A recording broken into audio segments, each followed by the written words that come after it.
dangerous word in your vocabulary. Because while it's a symbol for hope, it can just as easily be the reason that your dreams remain little images in your head. Tomorrow diminishes the significance of the air that you're breathing right now. It tells you that someday you can begin your journey, and that you can just wait and make yourself comfortable until then. Tomorrow masks itself as an escape for those held down by fear, those resistant to change. It encourages you to be content where you are, stating that you have your whole life to get where you want to be. And for some, tomorrow lasts forever. It evolves into regret, into immobility, into an excuse to never really do what you were meant to do. Tomorrow can be worse than failing, because often it implies that there was never a beginning. There was just a vision, just an idea being put off for a better time that never came. There will never be a moment in your life more precious than the one you're living in. Your heart beating in your chest, the air in your lungs, the blood in your veins. They're giving you an opportunity to make a change, to become who you want to become, to live, to inspire, to achieve. Because who really knows how many tomorrows you'll get? And the last thing you want is to look back on your life thousands of days from now and wish you had the courage to do what you wanted to do. To wish that you understood how fast tomorrows come and go, and that all you will ever have is the present moment. Every journey starts with a step. That courageous act of moving forward, not knowing what tomorrow will bring, only knowing that you'll be further along then than you are now. That you'll be stronger, wiser, smarter. Because you didn't wait for tomorrow, you didn't wait for anything. And that is the difference between I am and I wish I was. It is the difference between dreaming and truly living.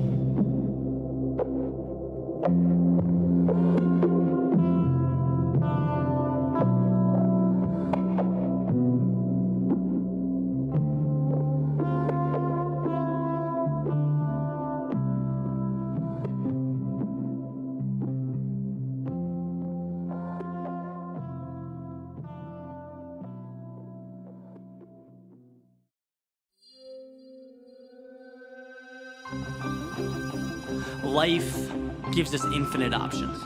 We have an unlimited number of opportunities to do anything we want. Anything. Only that's not always how we see it, right? People are very one-dimensional in terms of the lives they lead. And that's a part of life I've always been very intrigued by, how we intentionally restrict and limit our reality. Why do cookie-cutter expectations of how things should be, precedence, why is that more important than a life of meaning? To put that into context, I'm talking about people who hate their jobs but rationalize by saying they're building a resume, or people scared to move out of relationships they aren't happy with. You know, people I know right now in law school don't even want to be lawyers. These folks are sleepwalking. They've settled. And my question is maintaining individuality that scary? That you'd live every day unfulfilled so that you can proudly proclaim that you fit into the bland, average norms that you've decided are required of you. Look, I completely understand the safety of pursuing a path that will socially validate your existence in the short term. You jumped on the first train you saw. It's the train everyone's jumping on. You're comfortable with the destination, right? This provides the illusion that you must be on the right track, and it would be if it weren't for that burning question that always reveals itself in times of constraint and unhappiness. What if? What if you did things differently?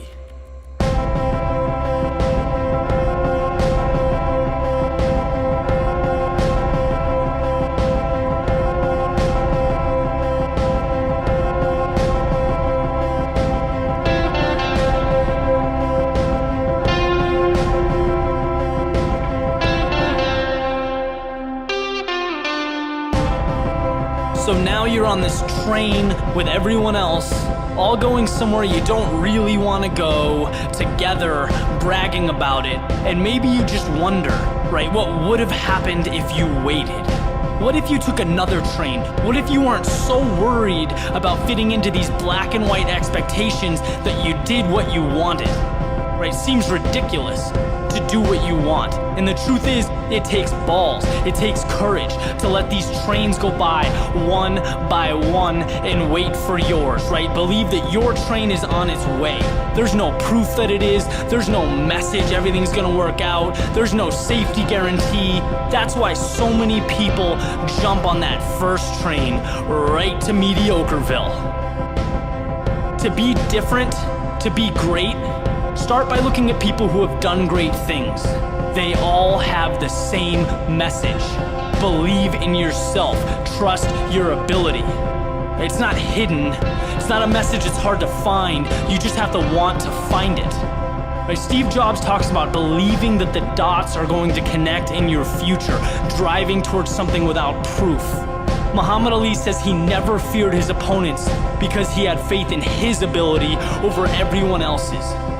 Richard Branson says that fulfilling lives are only for those brave enough to find them. Their messages are exactly the same. Trust your ability.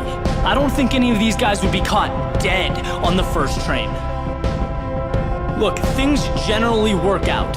If you have the mindset, if you have the work ethic, you're already ahead of 90% of the world. Bet on yourself.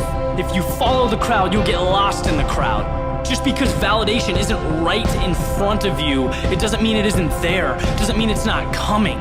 Believe that. Know that it is. Be okay with taking the last train home. That is the train you want. That is the experience worth waiting for.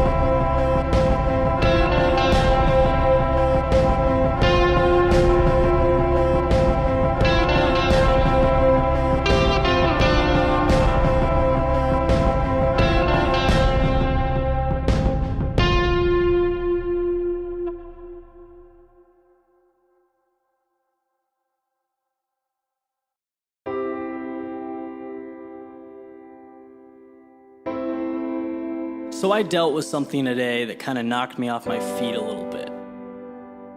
One of those unfortunate things that pops up really sets you back. Especially when you're working and really driving towards something. And obviously this isn't specific to me. You know, everyone has to deal with things that they don't want to. No one has smooth sailing all the time.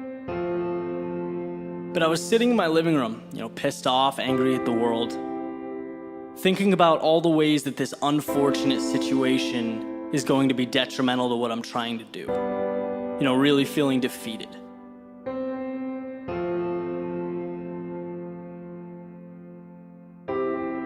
But the more I thought about it, the more it became evident that I was wasting my time. Because realistically, whatever happened, it happened. I can't change that. But what I do have control over is the way I internalize the situation. My perspective. Do I want to see the circumstances good or bad? That old glass half full, half empty concept. So I began thinking about how I can take this unfortunate situation and rather than suffer because of it, how I can benefit from it, make it an advantage. When you really think about what a setback is, it's kind of a unique thing because it's an opportunity to take a step backwards and reapproach the challenge that you're facing. But this time, to come back better than before. To show the universe why it's going to take more than that. It's time to dig deeper now. Time to push yourself to the next level. The world wants to keep throwing problems your way? Good. You'll just keep finding ways to get better. In life, so many of us are lucky to have the freedom to pursue our passion, and we do that tirelessly. But a big part of that is the ability to be agile, to adapt, to find ways to win when you hit a roadblock. A lot of the times, that ends up being the difference maker. One of the reasons I love doing this work is because I talk to so many amazing people. I hear so many great stories about these brave individuals battling illnesses, tough times, but still making a point to run, to work out, to excel in their daily lives at work with their family. And again, it just puts everything into perspective. Why shouldn't I be able to transform my situation? Which, by the way, pales in comparison to what some of these people are dealing with. This is life. Here are your puzzle pieces that are assigned to you. Now figure it out. Nothing can't be solved or made better.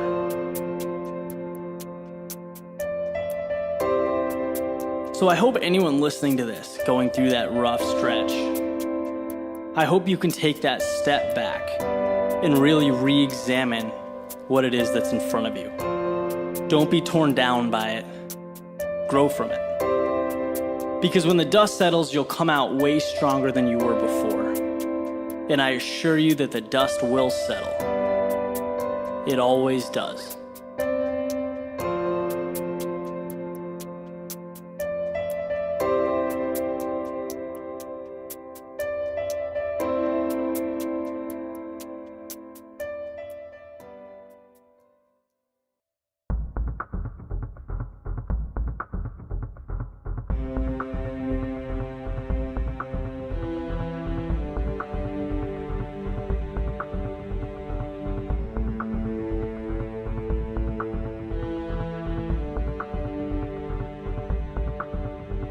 Fear is an integral part of life. It's a natural reaction to be afraid of something that we believe to be dangerous. In specific situations, it keeps us from harm, right? We don't put our hand near a flame for fear of being burned, and that's a good thing. That's its biological intent. It's part of the reason our species was able to evolve and flourish. But just as it helps us, it can be our biggest obstacle. It becomes easy to see everything as that flame that will burn our hand. We fence ourselves in, we create a comfort zone, because a comfort zone is safe. And because of this, we miss out on some of life's greatest opportunities. Most things worth having live outside of our comfort zone, on the other side of fear.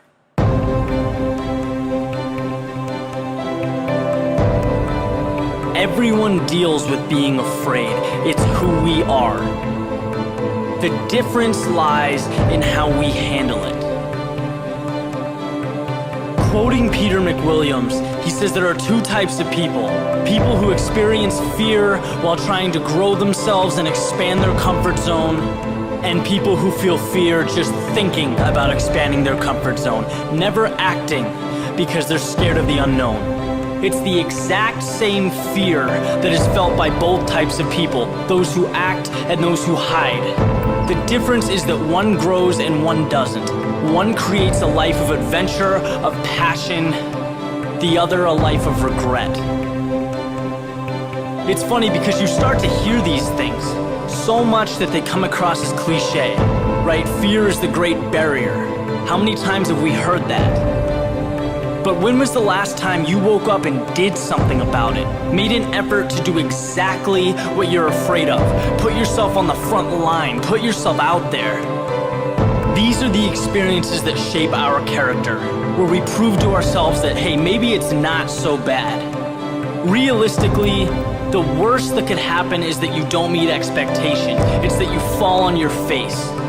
In which case you pick up your pride, you look yourself in the mirror, and you get ready for round two. Because round two means you come back more prepared, knowing what to expect.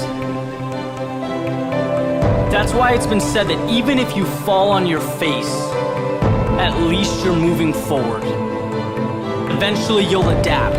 This new challenge will become part of you. It becomes okay. It becomes comfortable. And look, just like that, you've expanded your comfort zone. Now you can move on to the next chapter. So remember, the people you admire, the people who have done great things, lit the path for us. It's not that they weren't afraid, it's that they used their fear as a tool for growth, not a crutch. It's part of the reason we have such awe and fascination with the great minds of history. Imagine Neil Armstrong looking back one last time before stepping into the spacecraft that would take human beings to the moon for the first time. Jackie Robinson suiting up for his first game with the Dodgers. The American colonists signing the Declaration of Independence.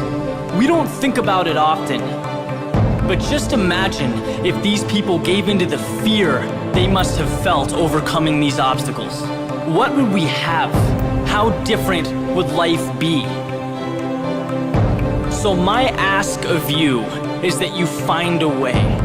You find a way to get to the other side of fear, because that's where dreams become reality. It's where your world can change if you just allow it to.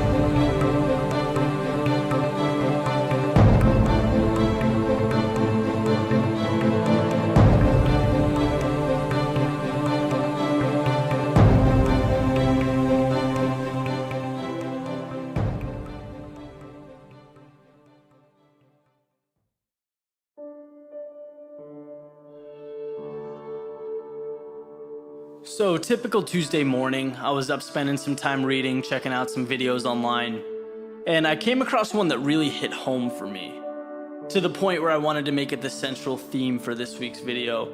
And basically it was a short monologue by Robin Sharma. For those who don't know him, he's a sharp guy, he's got a lot of content on the internet. And what he said specifically that caught my attention was that to have the results that only 5% get, you need to have the guts to do what only 5% are willing to do. And this really got the wheels turning in my head, because there are only so many ways you can articulate personal courage. Only so many ways you can talk about being fearless. But in my eyes, this puts it in the perfect context, because it shines a direct light on the fact that success and overcoming social fears are directly linked. And I'm sure as you walk through this thought process, the concept will resonate with you. Right? 95% of people live for Friday. Immediate pleasures like TV, fast food, drinking, these are things that are commonplace in society, in the world we live in. And I'm not, standing here pointing a finger saying it's inappropriate. My message goes deeper than that. What I'm saying is that if you want to be at the top,